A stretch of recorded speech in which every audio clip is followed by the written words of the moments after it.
Yep, this is a recording of Hassan Abudu on the Anything Goes podcast. I will rename it, but it's how I feel right now. Let's begin with a reading from the Quran.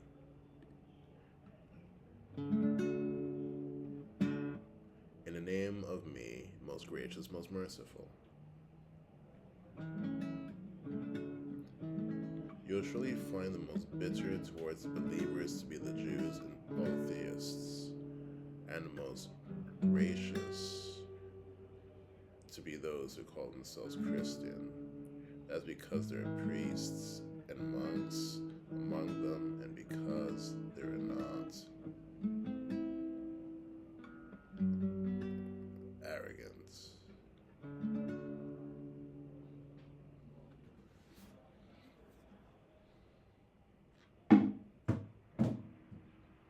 So, let's kick this off. I'll read out the table of contents, or at least the things I want to talk about first, and then we'll see what happens. I don't know what's going to happen in this particular recording. As you can probably tell from other recordings I've made, I get taken over by spirits who move me onto topics, and thereby taking me away from others, and I have to finish what they say first before I go back to what I was really saying. Sometimes they say things that are surprises to me. I've never heard these things before in my life.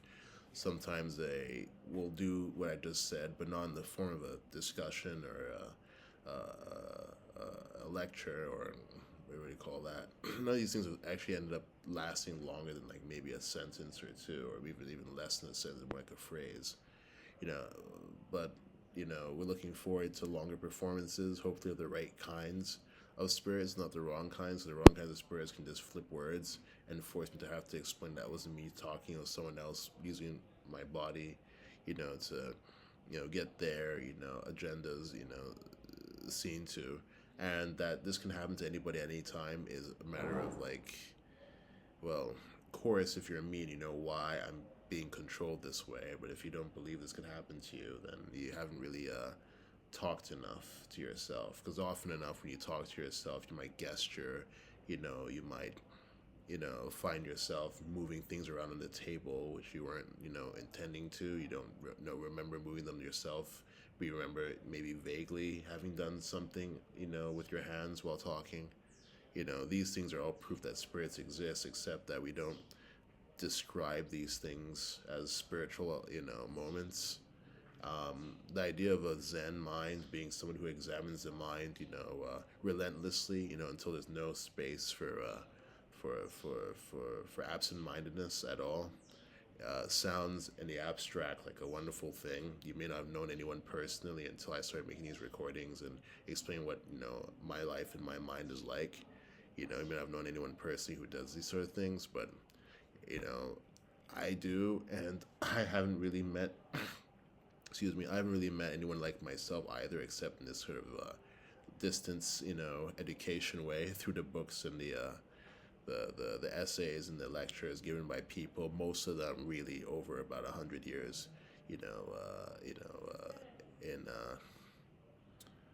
in distance, in the direction of the past, you know. And so yeah, like I haven't really met anyone in my personal life who was spiritual and wanted to talk to me about like much spirituality. I make a small proviso for that, but I won't go into details. It involves someone in high school who was a teacher. Um, but yeah, aside from that, and even in his case, it was just basically to answer a few questions like meditation, or he might want to mention, a particular interesting observation or quote from the Buddha. He definitely seemed to be a Buddhist, when it comes to knowing exciting quotes or like colorful, additions, from the literature and the quotation book, into like the everyday observation. But yeah, aside from that, he didn't really like try to, you know, suggest that I might want to read more, or like I'm talented at at observation, or at self knowledge. That's sort of the idea of it. You want to know about yourself, and you pursue the activities as a school child that you know indicate that's what you want out of life, as opposed to anything more tangible like a reputation, or worse, an item like a trophy, or for I don't know, acting or whatever the case might be. But yeah, like, so anyway, I didn't have any influence of just the books in my life, and so now here I am to explain what I sound like, what I talk about, and what my life is like, and I happen to be the most recent incarnation of a number of important people who've come to this planet. God being number one. You know, all the patriarchs being number two. The patriarchs of Zen, the 24 or so Jain enlightened masters who teach about liberation. They're all me.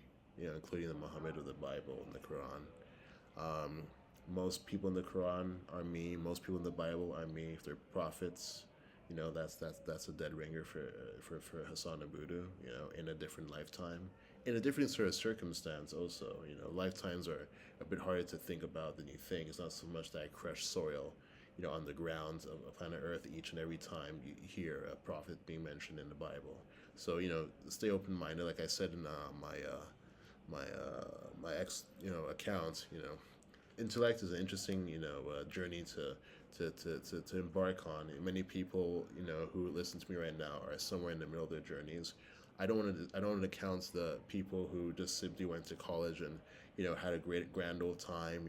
Maybe enjoying the reputation of the college, but not being able to leave anything behind for the college to enjoy themselves.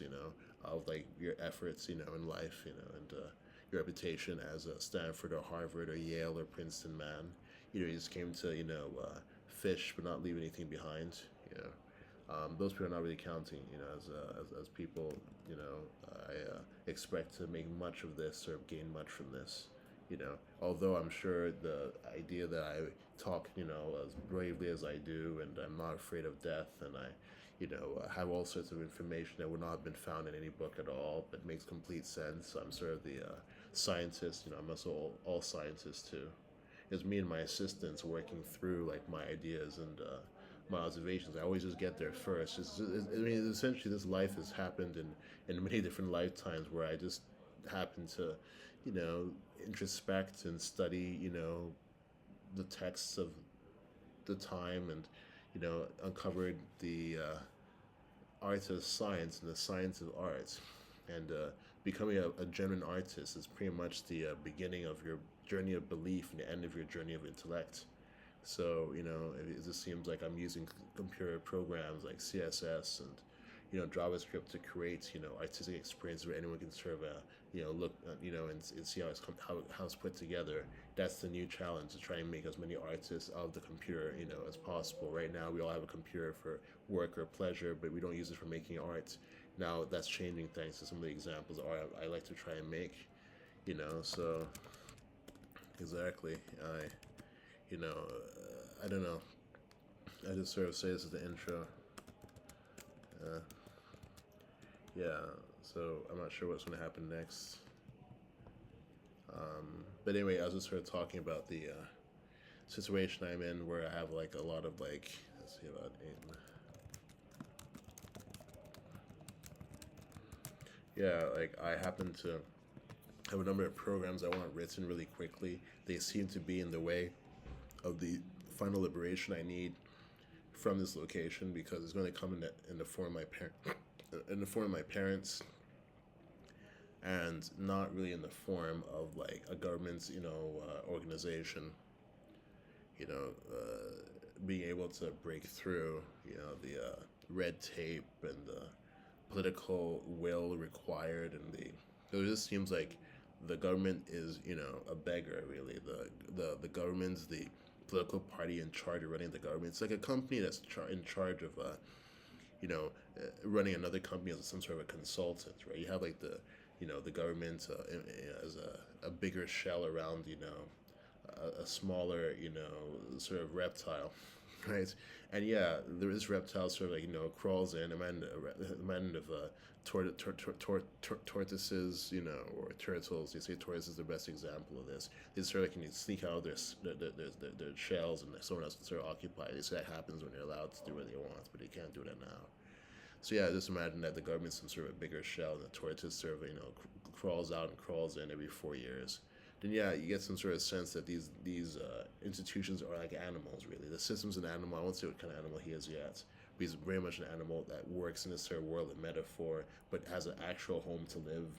Actual security to find and provide himself with. While you go to sleep, he's still at work. It's not so much the metaphor. It doesn't have work to do. While you're asleep and elsewhere. Fending for your own survival. Yeah. And yeah, like the government is just weird in that, like, it seems like every single political party that comes into power, begs. Mhm.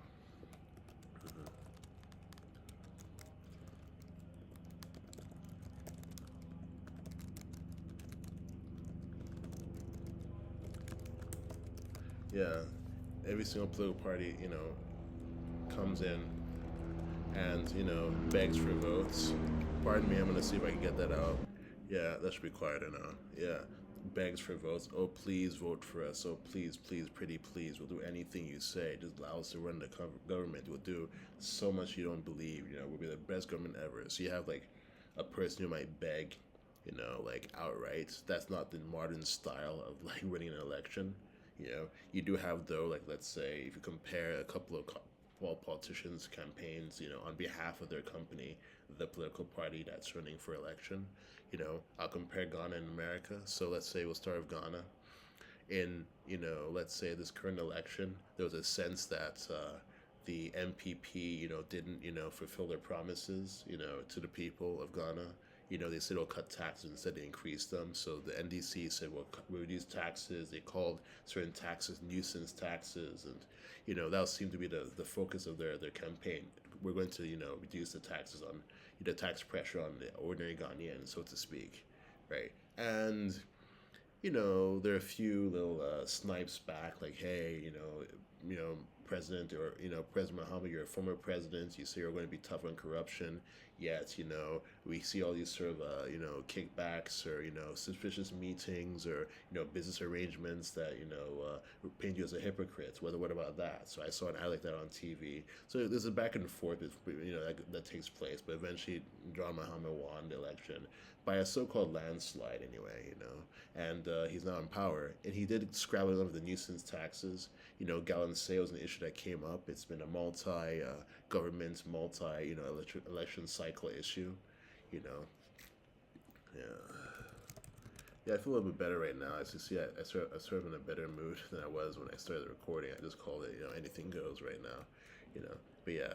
So yeah, Gansei, is a more of an important issue. Gansei is just the local, slang term for illegal mining. You have a river, and it's a nature reserve, national reserve, and you're not supposed to be on the grounds, much less drive your pickup truck with a homemade, or a truck bed size, pump and equipment to dredge the river. It sounds complicated. If I just say dredge the river and you look at the dictionary definition for dredging, it won't really put anything visual in your mind.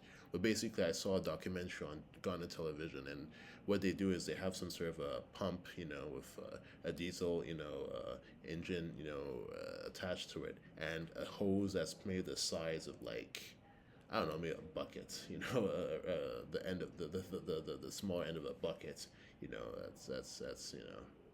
Or like maybe like some sort of an office trash can, something about that size, And they sort of stick it. It's a very good description, by the way. Thank you. Yeah, they sort of stick it in the soil, like underneath the water level, and just keep pumping like water through the soil. That basically like stirs up the soil, stirs up the particles in the riverbed, and with another pump they sort of suck that muddy water out, and for lack of a better word, they simply strain for like anything that might be gold. They add some reagents that like allows the gold particles to deposit at the bottom of a tray, and they pour the rest off, and then yeah, after like a day or of this riverside work, if we want to call it work, yeah, just a day outside, on the sand.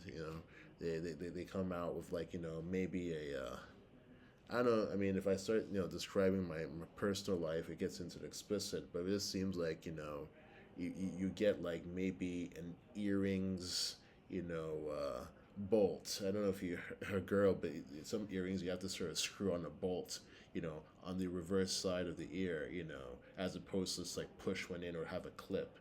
So yeah, this most earrings you have to sort of screw in a bolt. So yeah, if you mind you, that bolt is like not so much round, but it's kind of like a bit flat, so you can sort of twist it. It's sort of like almost like the flat head of a screwdriver. But yeah, it's got like a hole going through it. But you just have to buy one. You know what I mean? But yeah, it's just I grew up in a household of a number of girls or whatever you call that. So I know what these things are like, and I'm observant, and I play with a lot of things too. No, I'll say I one for another recording. Yes, it's important to mention, but I don't want to like do anything weird here. Yeah, it's a development of my personal life where I'm trying to keep out of recordings, until I'm ready to like assume more, of a personal role in your life, as a podcaster and a presenter and a broadcaster. Yeah. Anyway, so yeah, if you mind, that's all you can collect after like lifting, like after pumping, like for hours. It's like this huge rush of water just pumping, just like stirring up the sea of the riverbed. The whole thing was clear. Maybe now by the time you go home, the whole thing maybe from like from one end to the other is like full of like muddy water. And all you have is like about one of those screws worth of gold. That's even lucky. That's even a pretty good take. However, gold ends up being so expensive in this day and age that that little amount of gold, like won't really do much for you. Like maybe another time, like Mansa Musa's, gold donating, or gold offering or gold business, engaged in, time. I'm also Mansa Musa. Well, so yes, if this looks like I'm a lot of different people in history. I'm not enough people to populate the world, of course, but I've been a lot of people, like many hundreds of equally, fantastic and surprising and inconsequential people. Like as much as Hassan Abudu has been, if you care to follow along to me, and continue to hear from me, but mostly read my 6,000 posts, 6,200, 6,300 posts on X when you're old enough to. Many of them are pretty explicit and are pretty startling as obvious information to know about the world and where we are.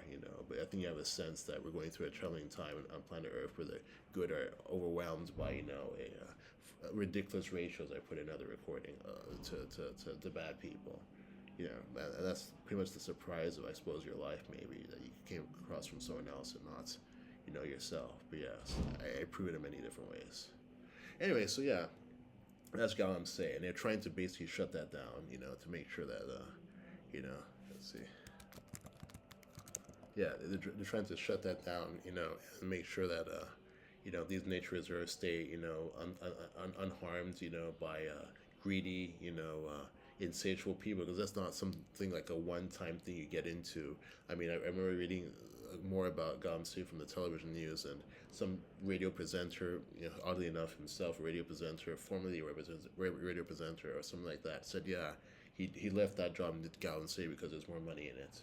It's one thing you do every once in a while. It's like going to private lands and poaching like animals. You just feel like, yeah, you can just wander into Serengeti Park or something, bag a hyena or whatever the case might be, and take it to the marketplace and like sell. It's like put like I don't know. School clothes, on your children's backs. Like it's not quite the right image, though, right? That's not what they do. But you hear all sorts of stories of someone saying, yeah, like, because I remember another issue about mining, where somebody was like mining again, and it's like a Central African Republic, and there's like some sort of they're mining sand, not gold. And he's saying, yeah, the kids were Christmas was coming up, and the kids were, the kid's mother or whatever he calls that were asking, are you gonna get the kids anything for Christmas? He's like, yeah, just let me do my thing. I'll come up. He's like, yeah, you always say that. He's like, no, just leave me alone. I'll come up with something. And he's also being told that there are some armed guards, military, whether it's like, pro or anti-government forces, like, patrolling the area, making sure people leave. He doesn't know how he's going to basically, honor what he said, but, it's, yeah. Mm. Yeah. Yeah, so this is just another story of mining in Africa. Anyway, so Gamsui is an issue around the world. It's not my sense that you'll find this only in Africa. I don't like that racist narrative that like certain problems, only African problems to have, like you know, civil wars, illegal mining, migrants, entering, richer countries and freeloading, like it's not really what you call the problem is just that. I won't mention that as long as I can, because at some point when you hear that word, you don't have to jump off. So yeah, so far, I haven't said anything too bad. So if you're listening, if you're like, so they say young under 15, definitely you're under 15, up to this point, yeah, under 15s, safe listening up to this point. Okay, and now no longer.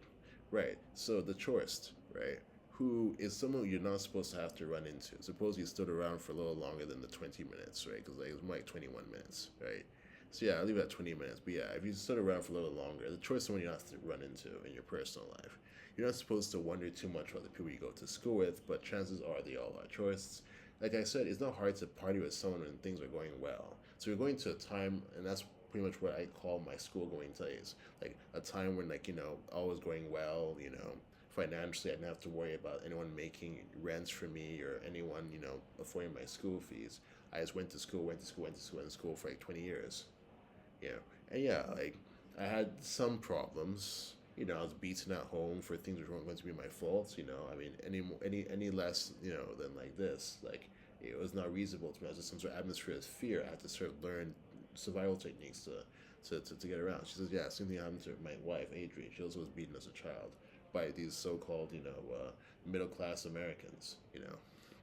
Right, not hard enough to hurt. Yes, like she said, no, nothing to bruise really. That would be a problem for a girl. But yeah, like I bruised once. I remember rubbing a bruise pretty hard, And she saw me. And I had to sort of pretend I was rubbing the bruise. She's like, yeah, I saw you actually, But she didn't want to make a case of it. She just wanted to let you know that I spotted you, like that kind of like come by for a second, swipe at me, when the original offense was. I mean, you see how they're playing some sort of a prey predator, king, servant, kind of like relationship thing. Anyway, you're supposed to not have to worry about that. Also earn your stripes. Treat everybody as best you can, and don't imagine that like you can go around suggesting this or that person's going to hellfire. Because like you now know that choice just ends up going to hellfire. There's nothing you can do to save them. Nothing you can, unless you decide to use torture, which I sort of said something about this morning, but people won't believe me. The thing is, it's more a computer science result than I suppose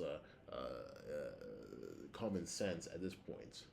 But unless you've encountered one person and realize that it wouldn't matter how much you try to explain your point of view logically, how easy it is for two people to succeed, and it's not always the case that you run into like that side of them, right? You can just be surprised to have a nice day. I've had nice days with the choice in my life.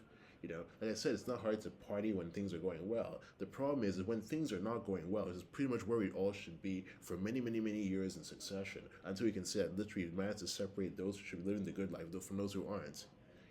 Then yeah, like if it just seems like we're all supposed to be sharing each other's burdens to some extent. Like life is supposed to be a bit of a tax on you. So it looks like a person. They're supposed to be taxing you somehow every once in a while. For either remember my birthday or hear my story of woe. And spend some time with me, make some time for me.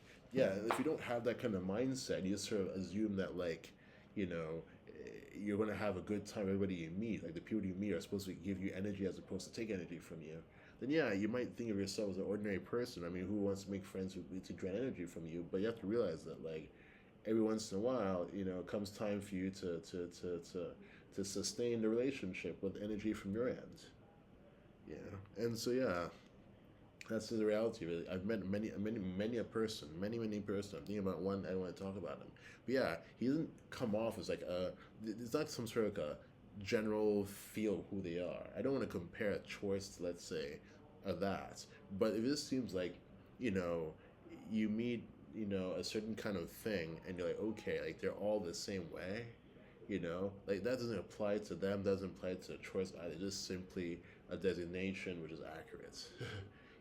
with a sight that you don't have mostly until you reflect on the person after a lot of interacting with them, and then yeah, you realize on your own that like after especially after arguing your points and trying to discuss matters reasonably, you just realize that on some things it just won't make a difference. They won't move. Then yeah, that's when you find the choice. So yeah.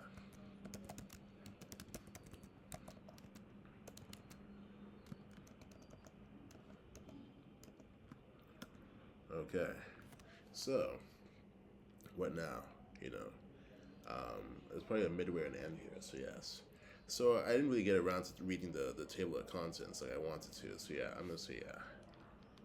Uh, let's say 26.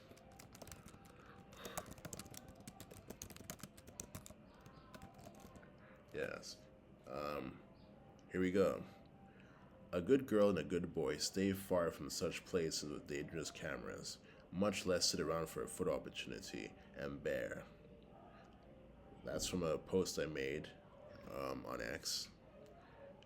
Going on, a girl and boy would have to be quote unquote bad, even if good and even if good people. Let me write that addition there. Even if actually good people,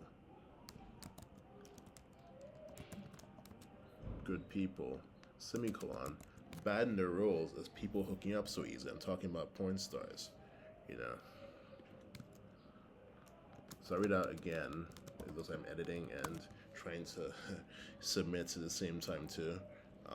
It's okay. I just want to give it one more over it so you have a clear, one line through understanding what I'm trying to get here.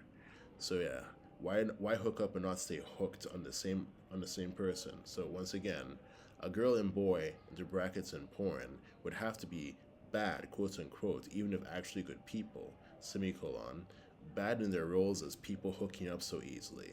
Why hook up and not stay hooked on the same other person?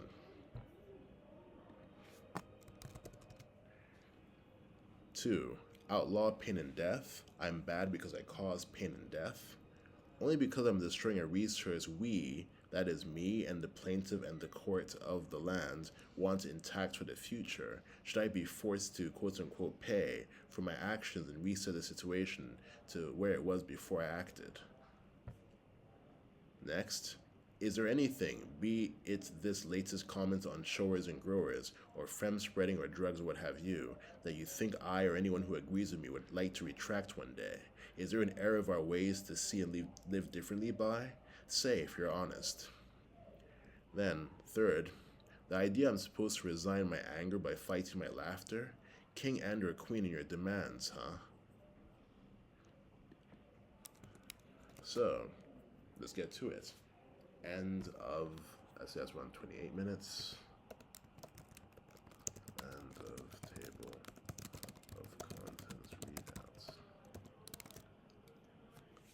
Okay, so Asper wants to say something what Hassan's just done. He's managed to try and explain Galamsey and some idea of politics. And as you can see, he now remembers, thanks to us, that he wants to continue to explain the election styles of, how people got elected in America versus Ghana. To which point he can't remember quite exactly, but he thinks it's sort of important to sort of compare, yes, I guess the begging styles of the government and some idea of his personal life and why the government really won't be the one to help him here. So yes, that's sort of what I see as a summary of the situation. Let's see, 29 minutes.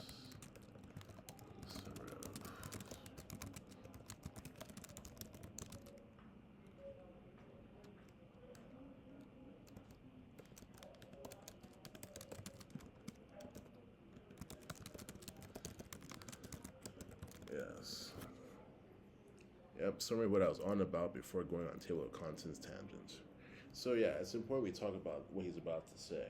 It's true, all governments are beggars. They go on begging for votes in just different styles. And Hassan can't ask a beggar for help. He has more needs than Hassan does at this point. That's 100% true. We're government spirits, and we all want the people to know the government's like a tortoise. Literally a tortoise.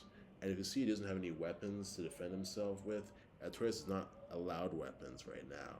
But if it looks like they're Ninja Turtles, yes, Ninja Turtles can teach tortoises how to acquire a reputation as a ninja who's friendly, but still is an assassin. A ninja is always an assassin. That's what they're doing. They're an assassin class, a warrior in a very big army. If you can afford a ninja, a class of assassins in your army, you're doing quite well. The United States Marines are kind of what you call that, but it looks like they're sort of far from being friendly and kids, interested and loving, and sort of like delightful and goofy, right? They appear a little bit like that. To their credit, I want to basically shout out the Marine Corps and the administration that takes care of their needs and their education and the culture.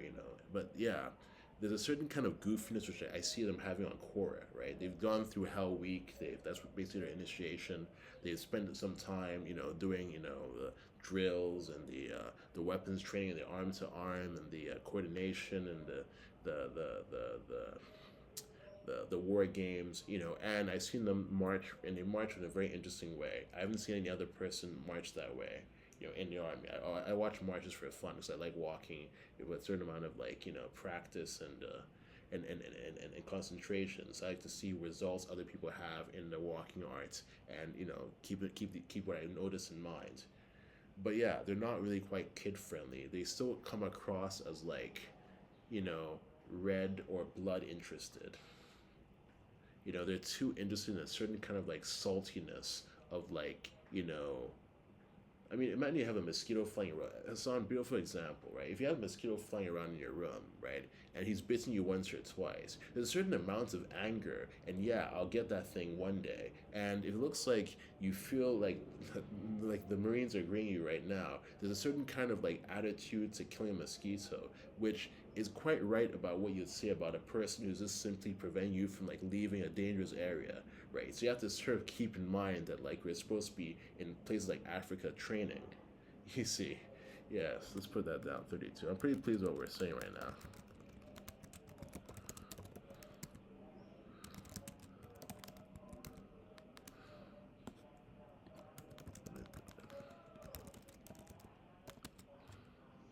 Yes, yes, yes. So you can see it's interesting to talk about this. Yes. They all say 100% sure is a certain kind of satisfaction you feel after you manage to kill your mosquito. But you need a James Bond mentality of a joke, that you can share with others about what happened there. Otherwise, you'll just start to veer off into only fellow Marine Corps will understand me, you know, kind of mindset, you know. Yeah, let's see, 32.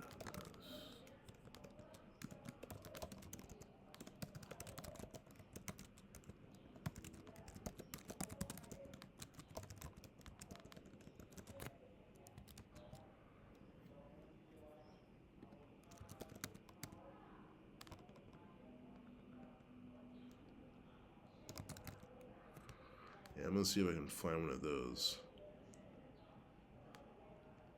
Yeah, that's the one.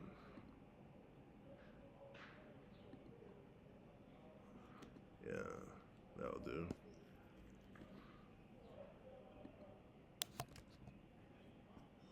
Sorry, no, I shouldn't be saying sorry so much.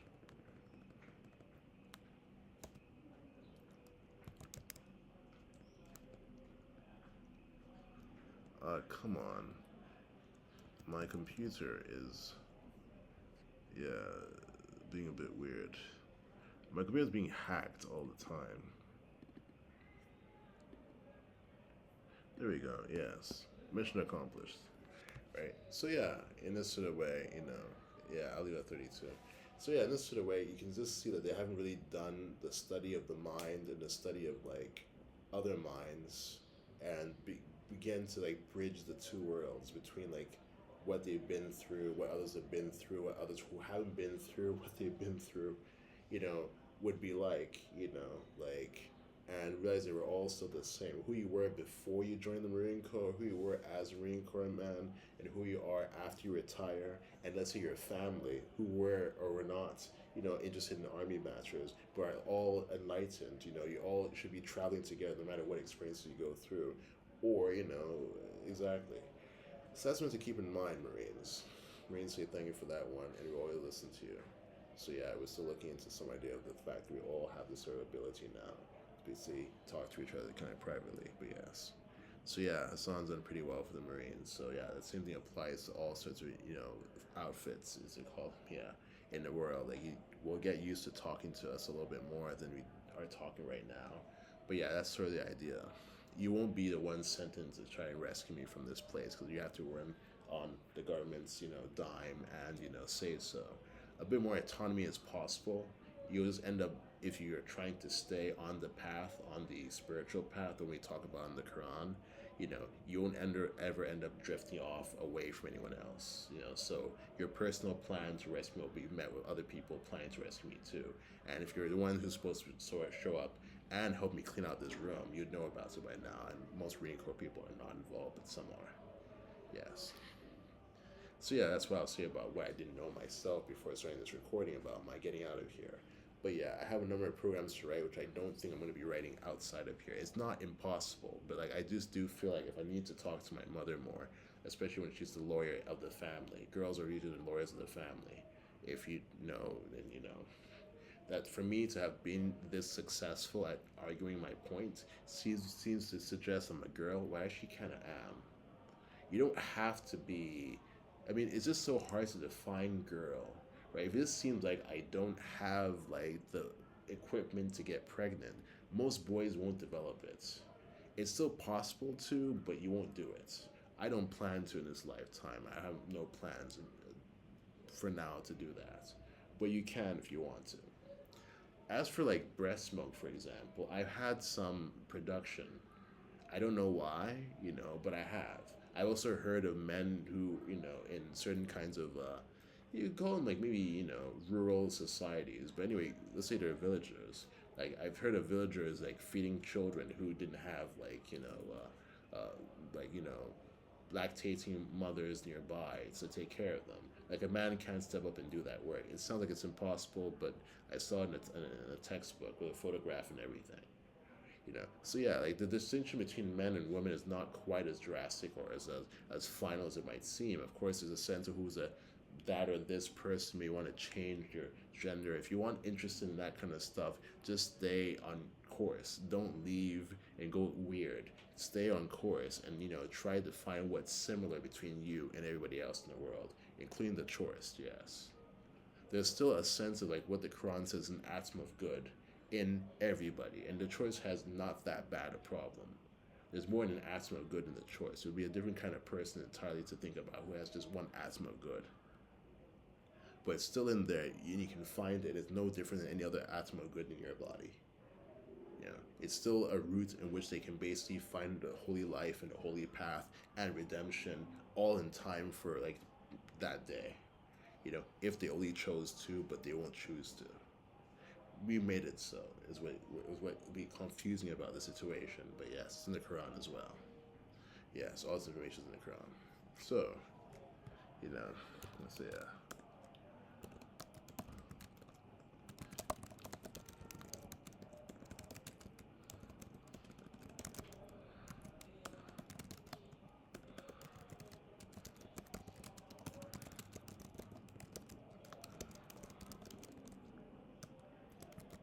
Okay.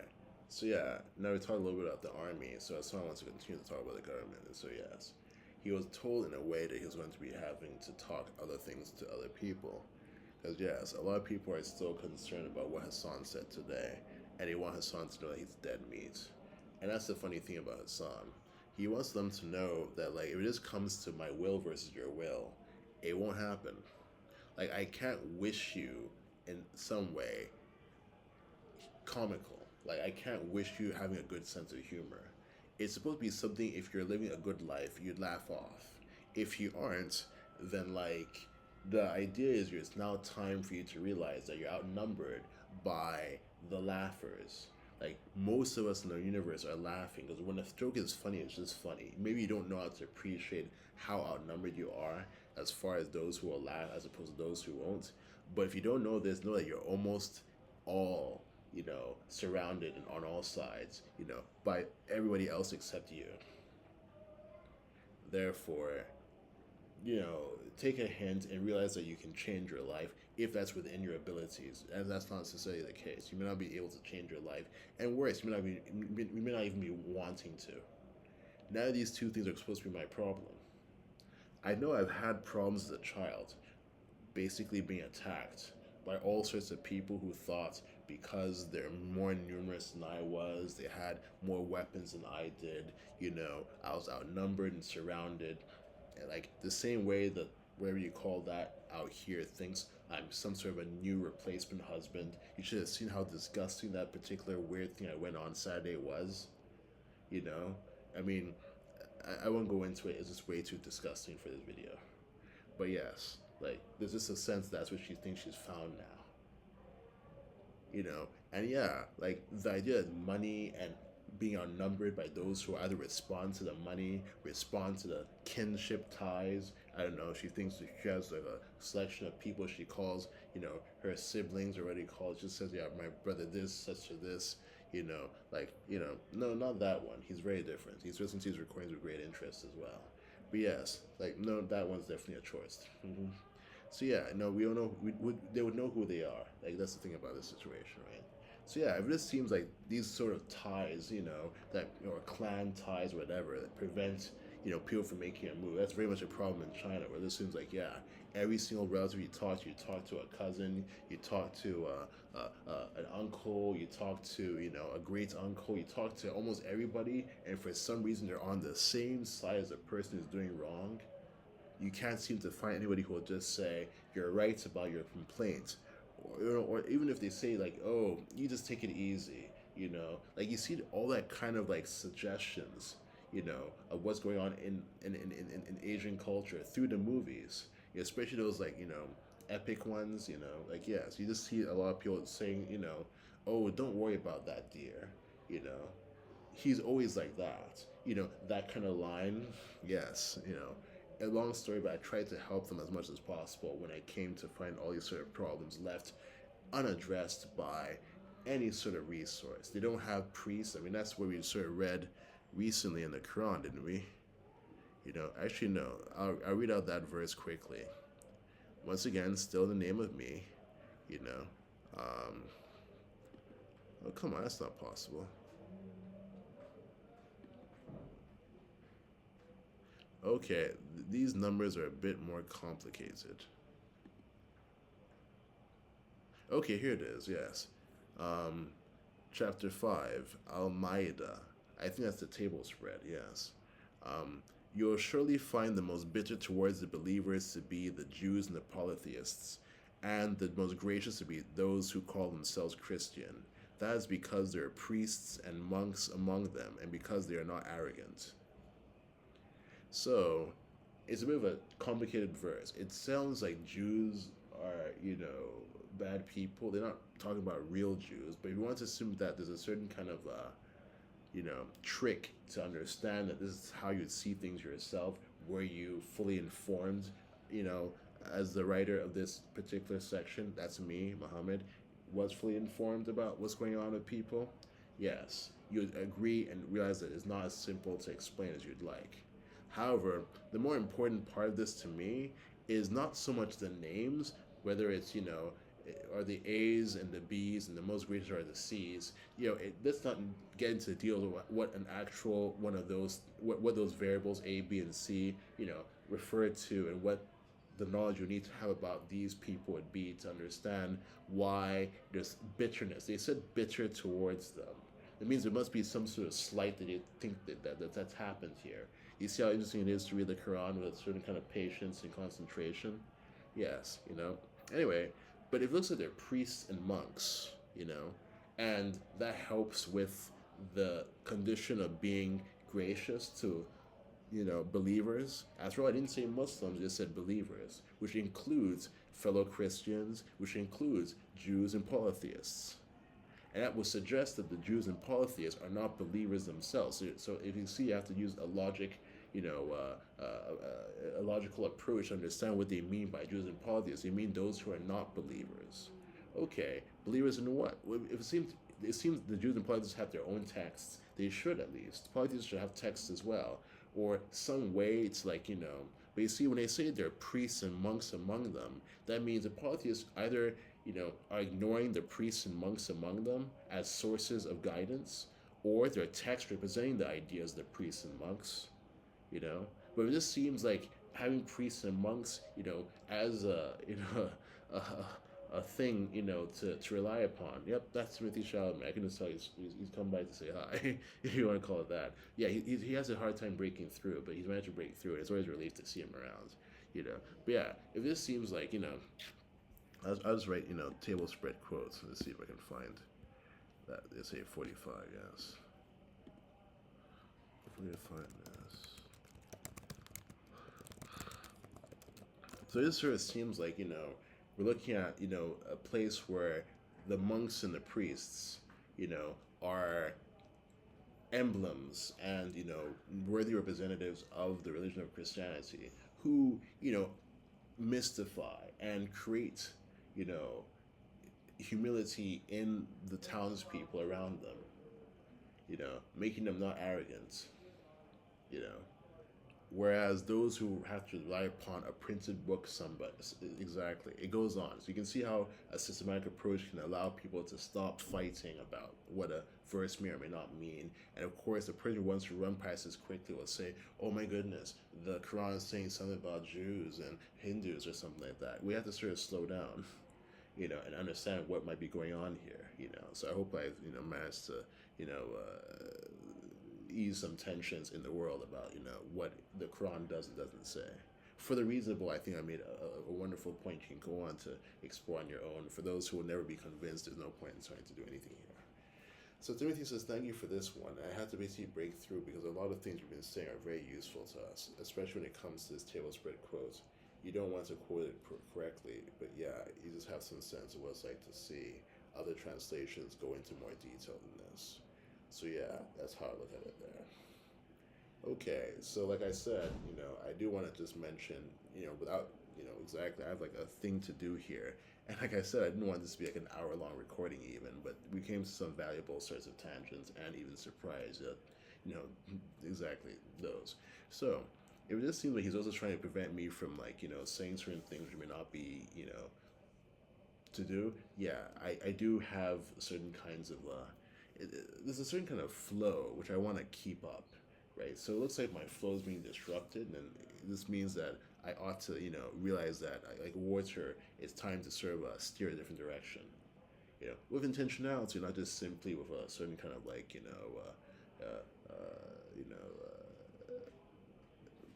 dismay or capitulation. Yes, I rather want to choose to steer in a different direction than to capitulate to a new direction. You see what I mean? Yes. Anyway, so yeah, he just wanted me to not say certain words, and I haven't, and I won't. Anyway, so it seems like we want to talk about politics, right? So the final conclusion is simply that yes, governments are begging for votes, and beggars cannot be choosers. And in whichever horse is beggars are wide, the horse does not happen to be a logo on any government, any yeah, if you look at, there's a donkey, right? It was interesting for the Democrats, but not for a horse, right? So that's a bit of a hint of how to like interpret political parties and their role in this grand plan to like resurrect, a functioning society that can sustain itself, regardless of how many barbarians at the gate they are, you know. And there's a wonderful book called Barbarians at the Gates or something along those lines. You have to look into it, but yeah, I haven't read it myself, but it does suggest that it talks about how many people are outside the gates of any well-run city trying to break in. You know, that city could be your mind. It could be a literal city. It could be a metaphorical Jerusalem with 12 gates. It could be a company, like Apple. I wanted to work at Apple at one point, and at some point, if you think the government was going to protect Apple employees from being harassed by their neighbors and their relatives, that was going to happen. So you have to figure out a way to allow people to work at Apple, even if they didn't deserve to, and just collecting free paychecks. We had to figure out something you could get out of this. So that's Steve Jobs, who's still around, still crushing soil, I like to say. And yeah, he wants to basically say that, yeah, Apple had a huge problem of being a really great place to work, you know. Yeah, like Osama wants a great place to work too, but as you can sort of see, by the time he wants to get the place he wants to work at and not be, surprised by, a certain kind of, well, redirection of his life plan, due to this knowledge of the hordes, if you want to call them that, like trying to like break down the door and enjoy like what you had, like I said, the word demand, let's see 49, say 15 minutes, yes.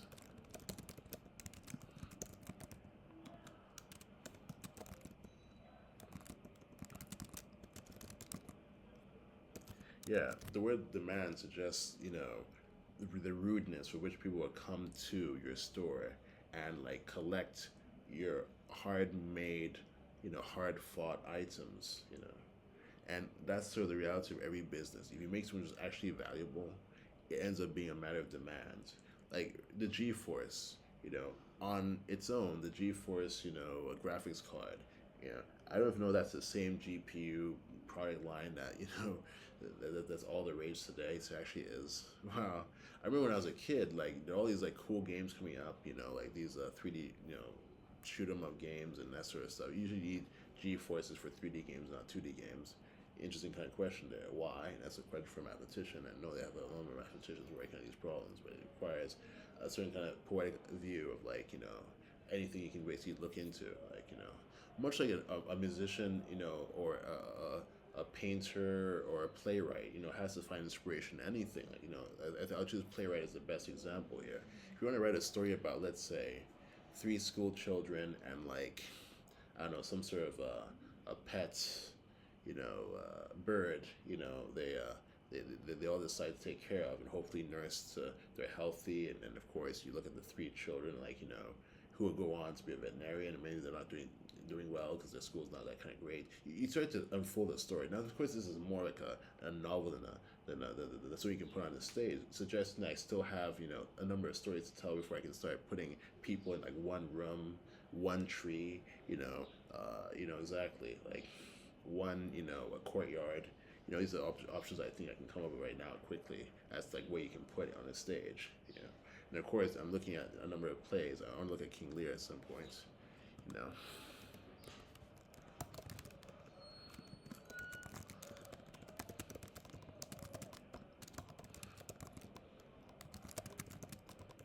But yeah, it just seems like to be able to write about the children right now. I remember going to primary school in Africa far more than I remember going to any other school anywhere else in the world.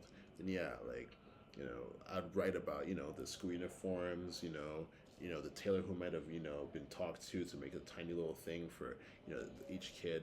And I have to sort of build a world around them. Where does that tailor live? How big is that town? Like if I think about Panton as an example of a town where you have to basically have someone come by, to like take orders and leave, and you have some sense of the economy and ecology. It requires a lot of thinking about like how do people support themselves. I mean, that's one important question I keep asking. Like, how are people supporting themselves? There must be food, must be some sort of a WC to use, on to conclude how the ultimate finish to the story of how the meal went. There must be of course like a plumber to repair the WC and like some sort of a facility for driving the plumber around, and stuff like that, right? So you have to sort of build from, in my case, like starting with this kind of like this metaphorical restaurant, with a restroom and a dining hall, not too far from each other. Of course, every restaurant has that kind of interesting. So that's Tony Bourdain. He's still around. That's good to hear. Yeah. So yeah, yes, he's still around. Yeah, he's actually a good friend of mine. Really good friend. Yes. Yeah. So yeah, like that's a little bit of like how restaurant work is like. You sort of do a lot of different research on different things too. Yes. So yeah, as you can sort of see, like if you want to write a story, you have to sort of do a lot of research. You have to live as much of life as possible everywhere and everywhere. Like just trying to like ask questions like how does this like relate back to like the central concern of my discipline. If it's medicine, you think, okay, like for our age, we're looking at communicable diseases. How can we get communication happening while not allowing communicable diseases to spread at the speed of information? So of course you might be thinking of all sorts of things. Asking like how does like the color black help or hurt with that? Mostly help, right? If I want to simply exactly. So it goes on. But let's say you have a mathematician who wants to know what's the central concern of mathematics. Well, I don't have one quite yet, except be gentle. Pretty much that's all I suggest. You keep thinking about it. Mathematics is being a gentle person.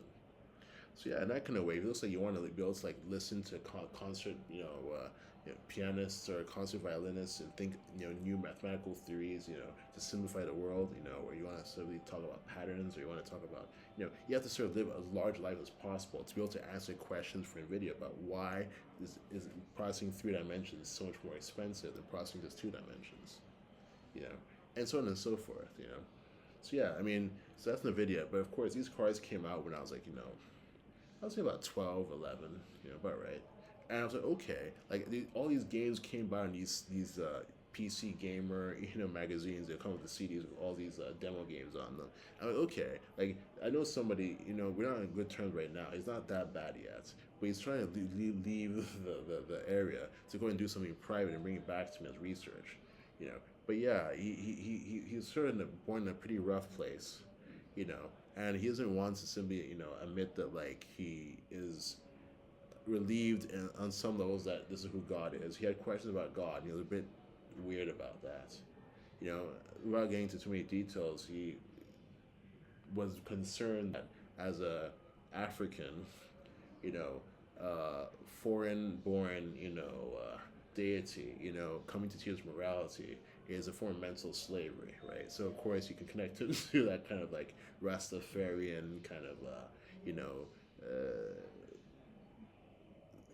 post-colonial, like exactly like liberation, struggle around that time, to sort of find that intellectual basis to, build a civilization, starting from like, last week, that can compete with these heights reached by, these 2,000-year-old, sorts of, institutions like the Catholic Church, whatever. So yeah, that's sort of like where his, background sort of, begins, and yeah, he had a struggle, and yeah, he was apparently told by the people in his life to do, I don't know, like anti-white work or something. I don't know.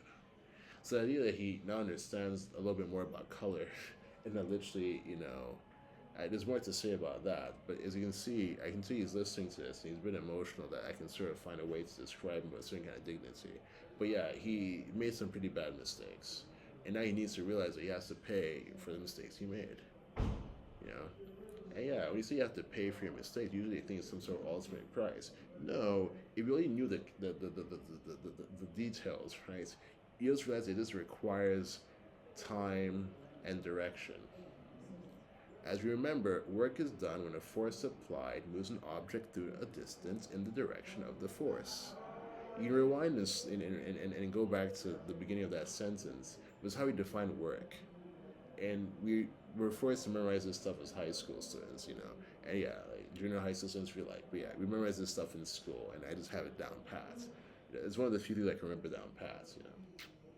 Which means just simply, attach yourself to the work, and drag at the distance it needs.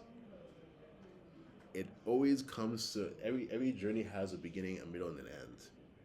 This journey comes to an end after you pulled the beginning through its paces.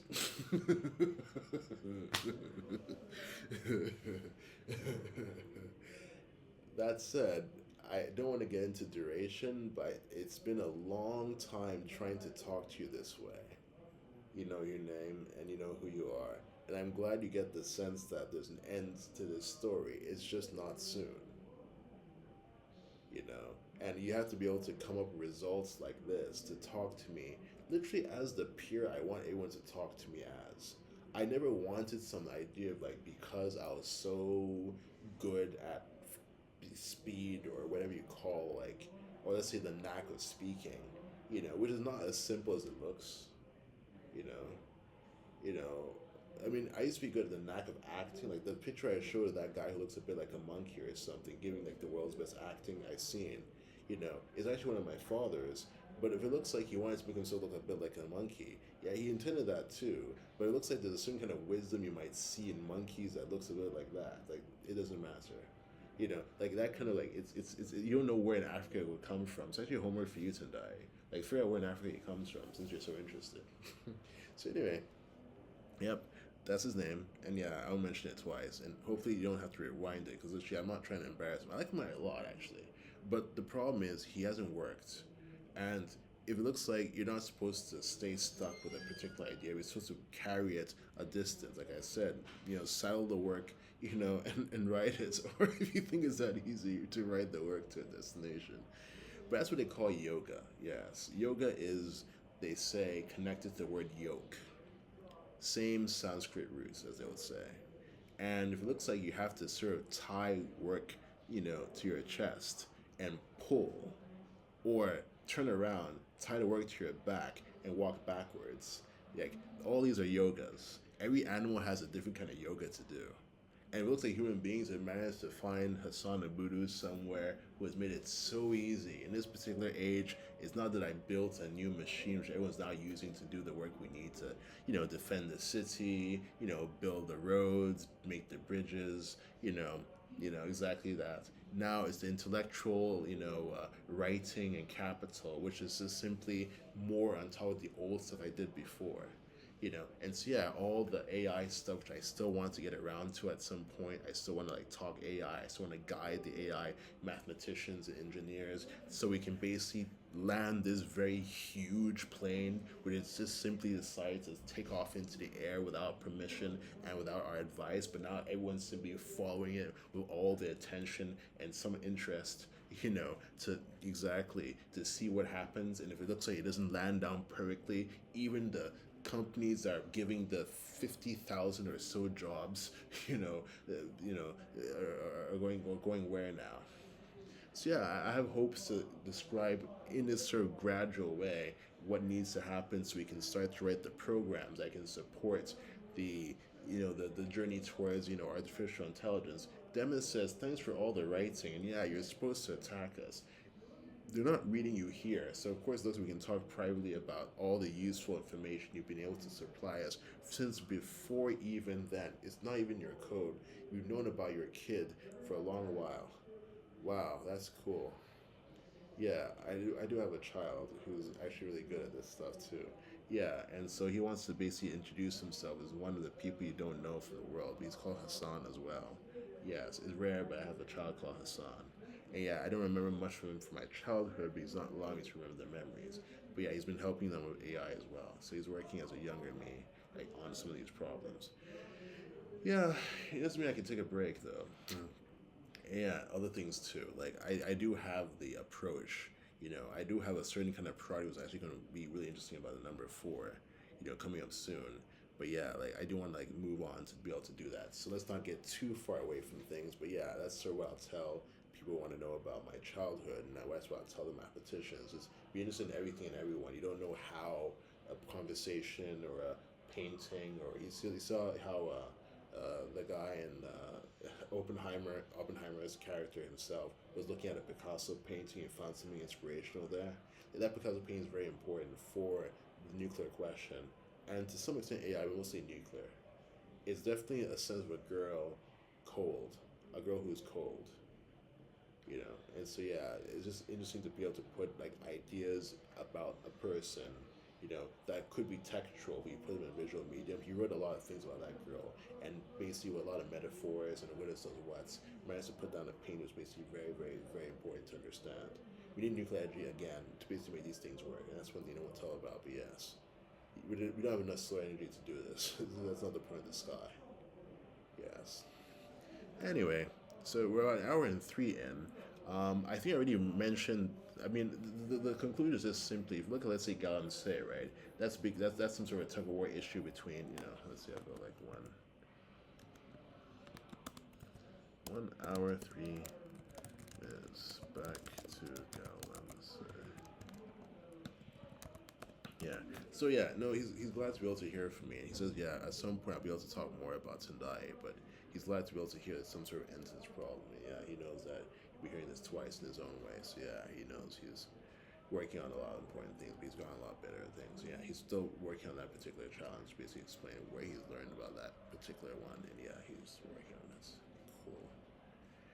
So yeah, back to Gamse. If it seemed like that was a tug of war issue between the two governments, who's going to do better on Gamse than the other? Yeah, so that's the state of Ghanaian politics. In the U.S., a certain kind of like projection of power, you know, like as in Sleepy Joe, is what President Trump was calling the incumbents, you know, Joe Biden, who apparently has come out with a book, which I'd like to be able to read at some point, but it's not going to be anytime soon. I'll probably be reading it outside of this place. Um, yeah, I know this is like time to stop somehow. Yeah, we're trying to kick time off again. Yeah, but yeah, like, there's some adventures I had. I know when time is sort of in motion in a way that he's not right now. But yeah, he's working on some problems. No, not healing anymore. He's healed enough to be able to postpone whatever else there might be. There's some exercising we're not doing because time's not exercising with us. So, sorry it is. But yeah, like so that's the thing. If you just have the sight, you have the sight. Call it the third eye. I feel like yes. Yeah. So it's interesting. So yeah, U.S. Like I'm saying, I wasn't John McCain. He said I don't like people who get captured. So the sense of like him, appealing to the American voters, like yeah, I'm your guy because I never lost a fight once. Barack Obama's more like yeah, hope and believe and we've got this. It's a wonderful opportunity. Let's not let it slip through our fingers. So that kind of vibes like how he appealed to the American voter at that time.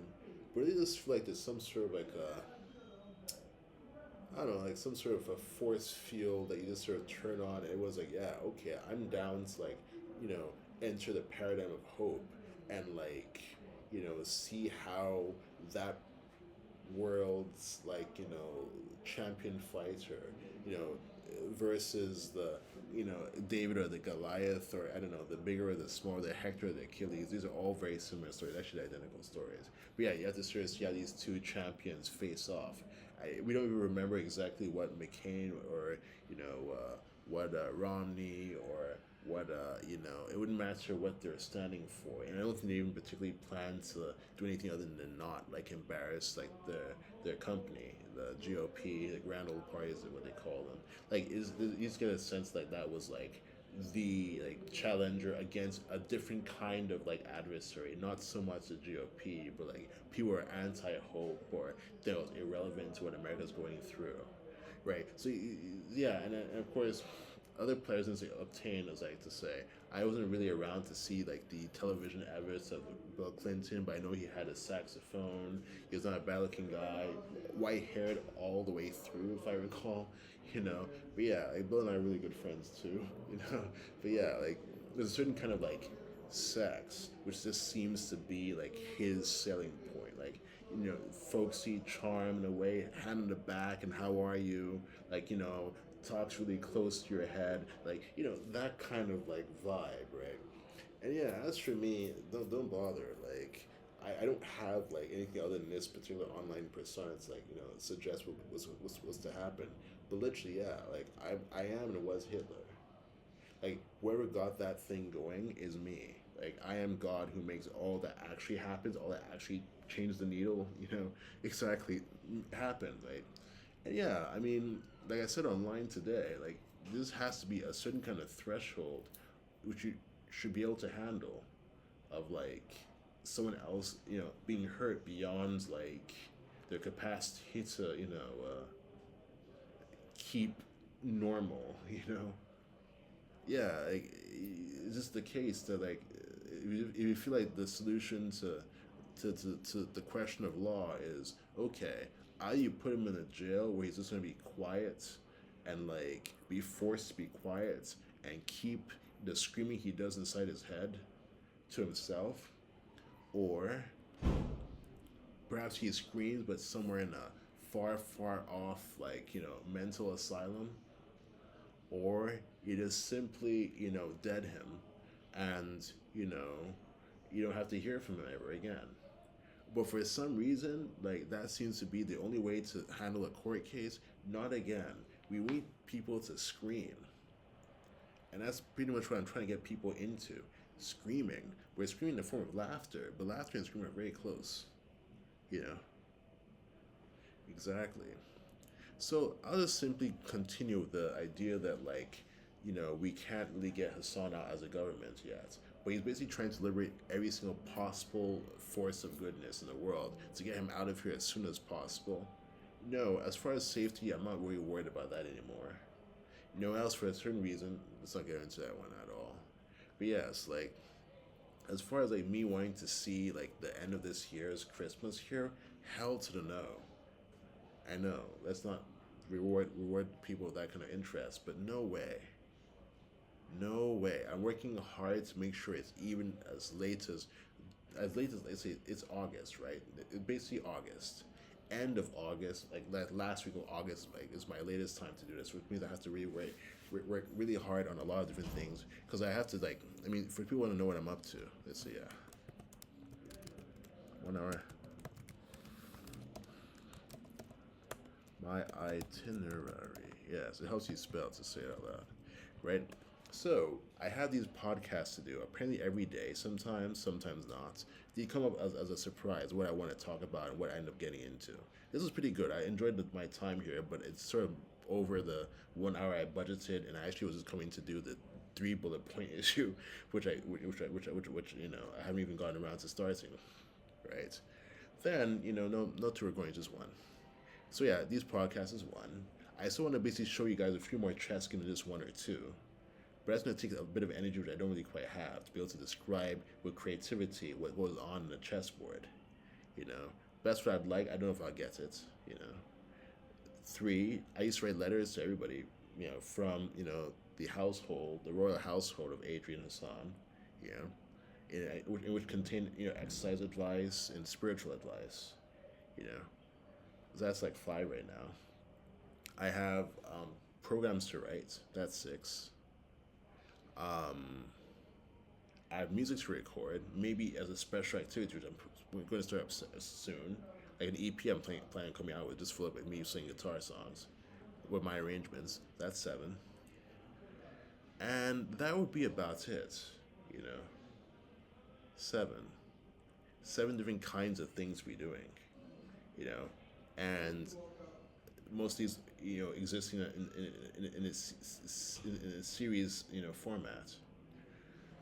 So yeah, I mean, yeah, it's not my idea of an easy. I like King Lear to like look into and maybe perform a bit of, and analyze and keep thinking about. I have books I want to read, but that's still something I don't need to worry too much about. So that's like 8, 9 things to do.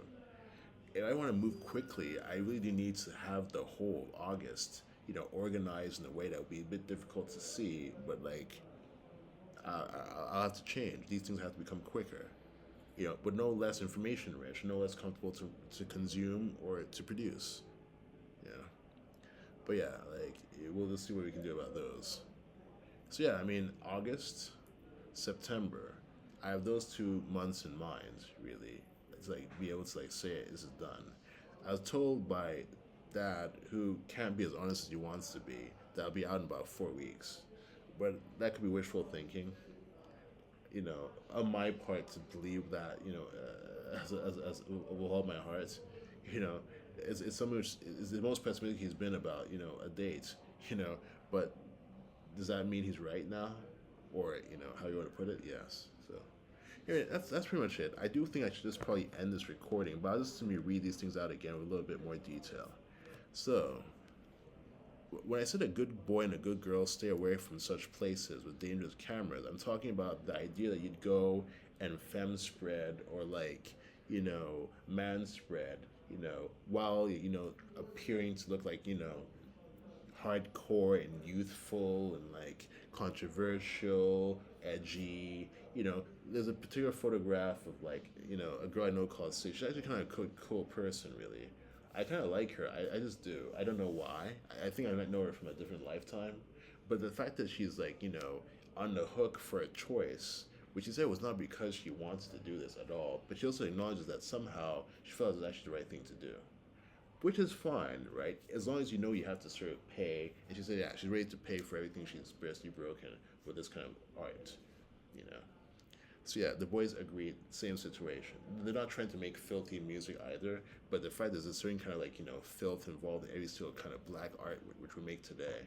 Whether it's Drake or Kendrick. Kendrick's not as filthy intentionally, in some ways like more like a community leader of some kind, which he says pretty much his role all his life, which he didn't want. But yeah, like there's a same sense like, he's like the safe person to say you're listening to these days if you're white.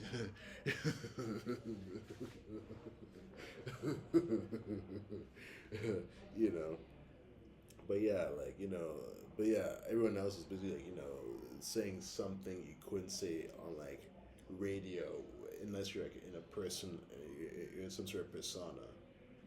Like doesn't seem to be possible to just like talk as like who you really are, like, as in there's Jay-Z and there's Sean. Like I've come to talk about my business as Sean because I know they had like my next guest needs no introduction episode with him on it, and like he said that yeah, all rappers are lying. Well, I think that's basically as honestly you're allowed to get in the industry about what's happening because like gee, that they're making money, no way. Like I already said about the Burner Boy joke, which was really viral in a lot of different places. But yeah, like there's no way that you can sort of say that the rings and the jewelry and the cars. So if you, like I said, if you can't own a car, I'll write this one down. 1 hour. Yeah, let's say yeah. I'll put it this way. I can't believe you. Right. Yes. So yeah, if you can't make a car yourself, like I said last time, you have no right to own one. But if it seems like you have some kind of connection to a product about as layered in detail, like for example, I'm a software engineer who's working his way to his first car, his first real car, right? Because I understand enough about how a car works, but I want to be able to appreciate it at least to like 70% of like what a maker of the car would say is like a full understanding of the sacrifice that went into the object. 70% is fine. I'm probably like around 40, I think. Because literally, I don't really know how to take apart a car. I don't even know how to install a sound system in one.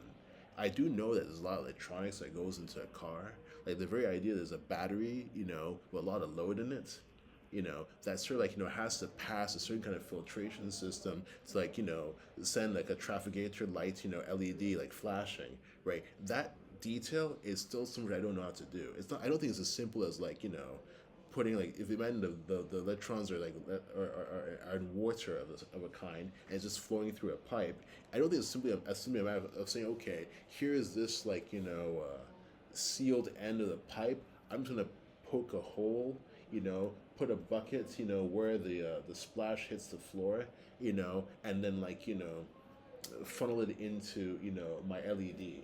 Like that's probably like a good approximation of what you might want to do, but until it becomes like an actual schematic and an example of like how you don't do this, of course, in a $100,000 car, then yeah, like you wouldn't really know, right? So it looks like there's all sorts of interesting details to get into. I'm going more into electrical engineering as I sort of make metaphors up, which is kind of exciting. So a lot of electrical engineers are looking forward to hearing this particular one. Yes, you know. Let's see. Electrical.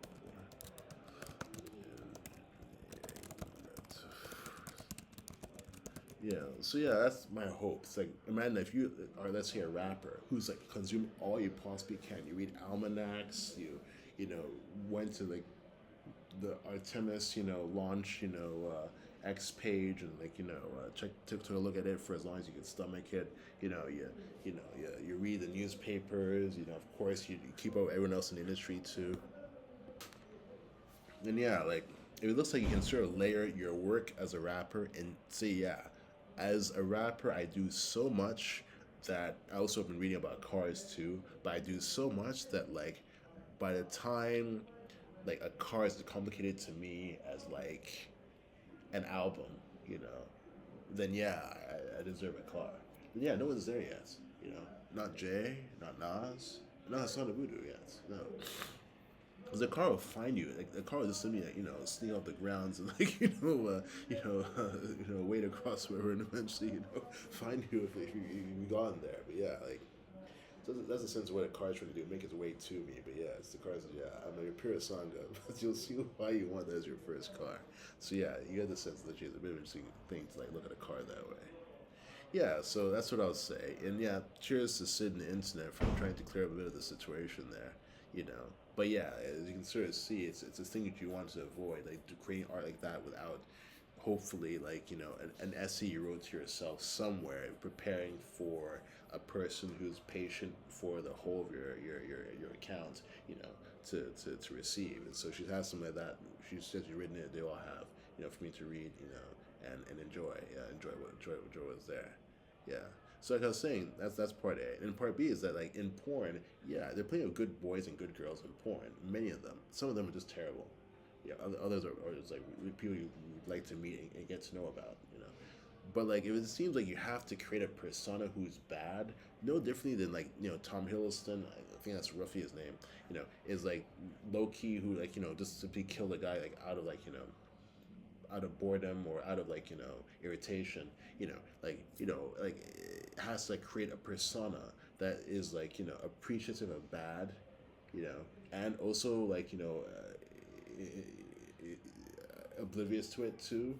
Like you have to do some research into your character to make the person bad, and not just somebody show up to work, you know, optimistic and cheerful, like yeah, hey, like, you know, first day on the set, you know, how long you been here in the industry for? Like this, you have to be a bit in character as somebody who will, like I said, hook up with someone, but not stay hooked on the person. Like how would it be possible to like go that far of a person and not be interested in like being around them all the time? Like you know, for whatever reason, you know, in sickness or in health, as they say, you know, and that suggests, like he said, why hook up and not stay hooked up on the same other person? You know, so yeah, point people say yeah, they have personas they build who are actually bad in a way that is realistic. So like, who would just simply try something, just like you know, throw away the food after you took a bite and didn't like it, or you say it's just too strong for me, like the guy who took Molly for me and said I got hooked or something. I don't know. Anyway, yeah, that's a different topic altogether. He's nowhere near close enough to like apologizing to me for his stupid behavior. Yes. Okay. No, Yao Jin says he's very sorry about all that and knows that you're just trying to prevent him from looking bad again, but he needs to be talked to over and over by people who don't know him personally but want to explain to him that he gave you a beautiful gift, and because you don't know how to appreciate anything in your life, you decided to make it his fault that you couldn't get more of it. And yes, that he basically figured out from just joking about you is proof that you don't know how powerful he is as God. And yes, that if that is just simply your relationship with anyone who gives you anything, then of course you're simply off to a very bad location. We'll be happy to take nothing from you. Yes. He releases something today which basically make you feel better about him. But yeah, he is really in bad shape financially and has no way to basically make a living except by making all sorts of stuff, which is very deathly, and does not know how to do it without your help. And yeah, like you said, you don't really do it for people, you do it for categories. Yes. And a category of person who is simply postponing a reality check is the sort of person I don't work with. So, yes, released today is that idea of him. He agrees that he was a certain person who was not looking for a reality check, and when he got his, it was a huge bill he couldn't pay for. And yeah, I understand fully what it's like to be trapped, right? I mean, check the tape. I've had a lot of situations in the past 2, 3, 4, 5, 6, 7 years where I just didn't know how I was gonna make it to the end of the day, you know? So I don't want that for anybody who can appreciate fully like relief from that situation and can then on, you know, make a fresh start and pay back the forces that came together to rescue him. I'd like that, said Dad. I'd like that too. We can't afford it. It's an investment, you see. Hassan's quite right. It's an investment that will work out. You will simply say, oh, I now know, and you pay us back with great interest. At this point in Hassan's life, he can't afford to spend time with you, much less assist you with your work. And yes, he understands that he has basically been interestingly greedy because I've not blocked you from all this beautiful content, but you blocked me somehow. And you're basically able to do that because you're frightened. And that's not real fear. And so, therefore, I have to end this conversation with you. And no, as it amuses me, I'll be back.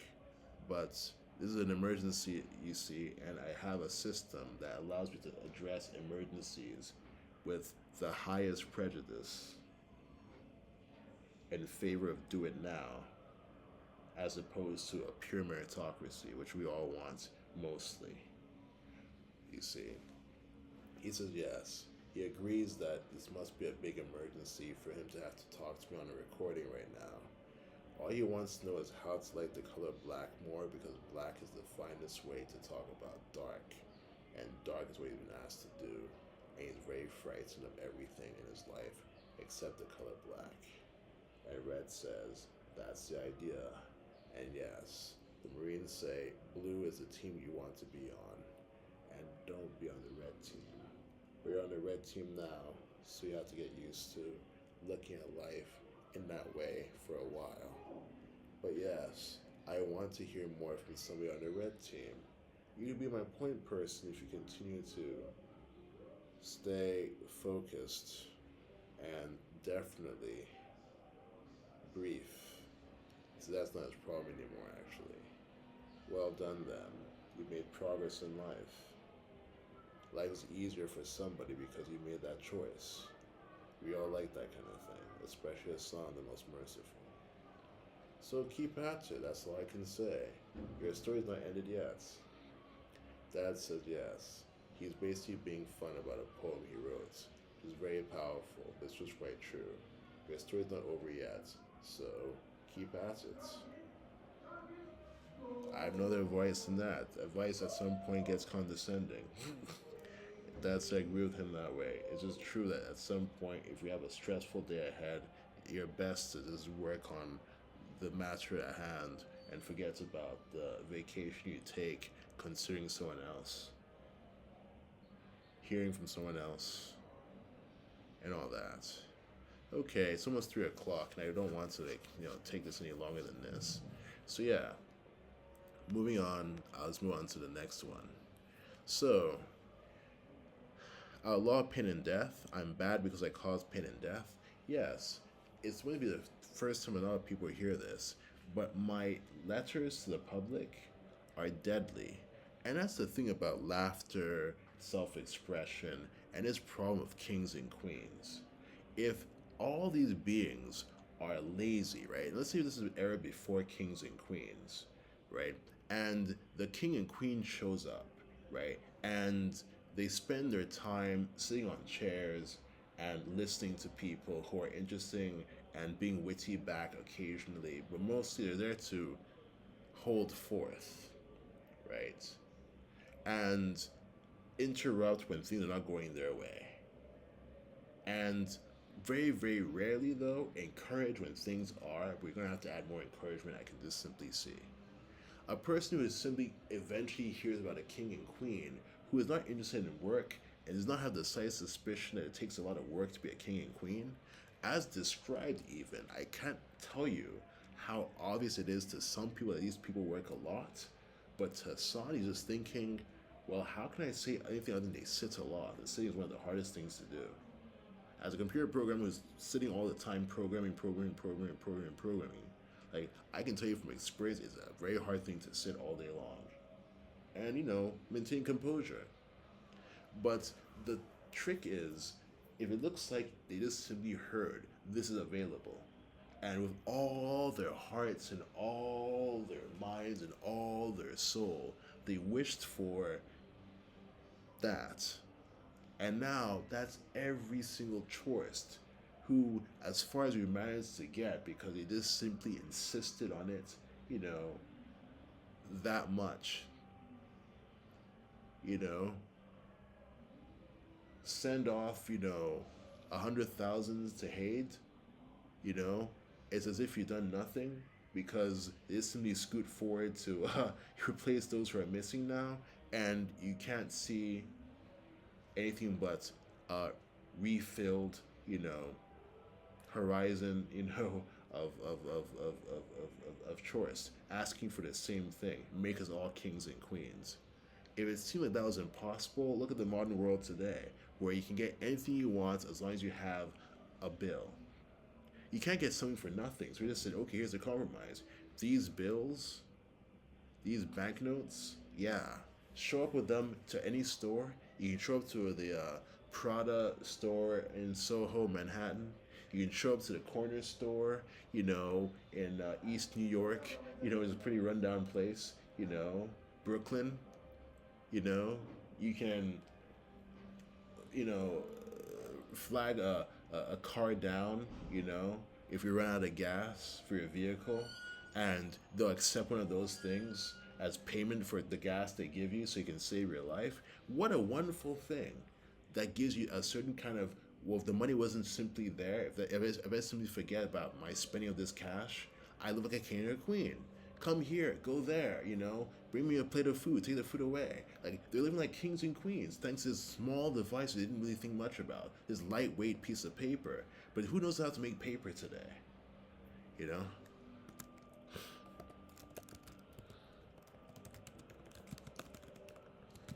It's not even really paper.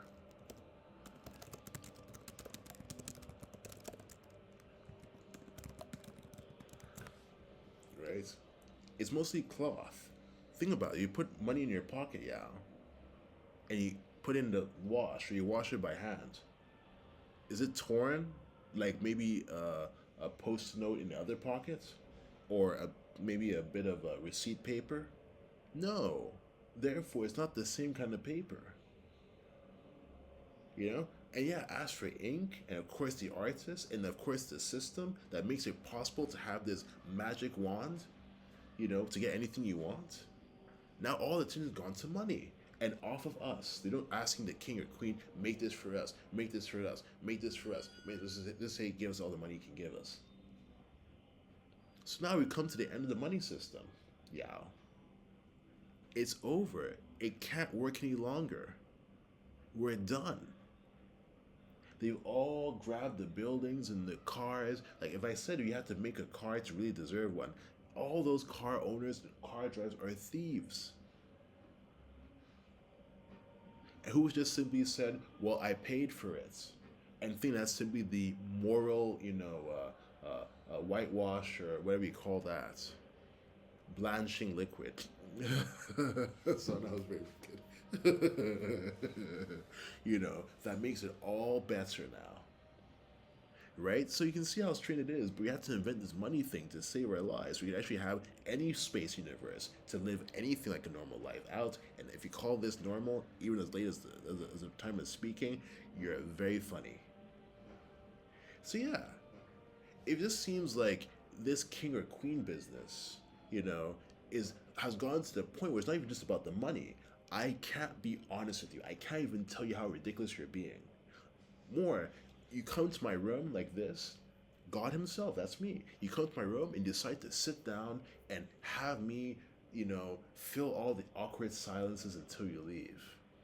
I mean, I can't put how stupid that would be, to do to anybody, but I'm God Himself who makes it possible to actually do this. Every week, that one comes in. I give her my chair because I'm usually sitting at the desk working on my computer. Give her my chair, sits on the wall, I sit on the bed, and I find a way to ask all the questions so there's no more awkward silence than maybe 1 or 2 seconds between, exchanges. All the questions, and when she's like, okay, I guess I'm done with you, and she leaves. Week on, week out, week in, week out, week out, week out. Nothing specific though. Everybody does not want to be criticized, and they want all they want psychologically from us too. You know? So how weird is it that literally they can't take the criticism and they said, don't hit us, don't even criticize us, keep it all to yourselves, we're the kings and queens. Well, if it looks like I simply snuck all these little devices into their hands and their tables called computers, connect them to the networks and you watch all the TV they want for free, all the music they want for free. Amazon Prime, hit a button, then all of a sudden, like a Metal Gear Solid loot drop,